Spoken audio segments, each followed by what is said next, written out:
Watch. They preoccupied with ministry over sitting at the feet. See? It seems noble to think, man, we can sell this and give it to the poor, but we do this all the time. We exalt ministry over Christ. We exalt work over Christ. We exalt labor over Christ. We think these things are noble. But what Mary realized was, watch, spiritual priority. What's more important? Work or sitting at his feet? Busyness or sitting at his feet? Activity or sitting at his feet? What good is activity if you're never at his feet? What good is being on a ministry team if you're never at his feet? What good is standing in a podium preaching if you're never at his feet?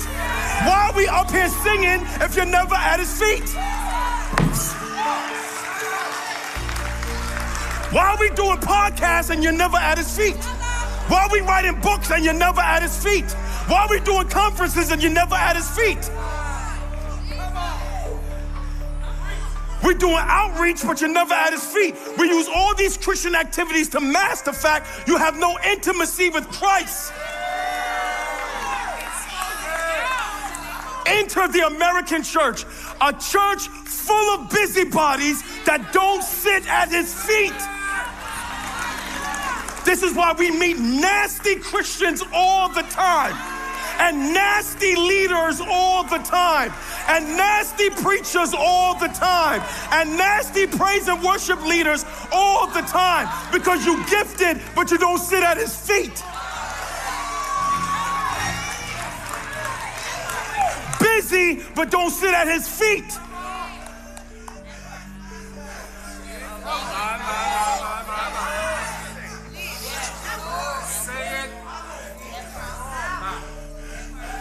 We're sick and tired of bumping into believers that are nasty and disgusting and disrespectful because you got titles and you got positions and you got salaries, but you don't sit at his feet. Be fooling people with your posts.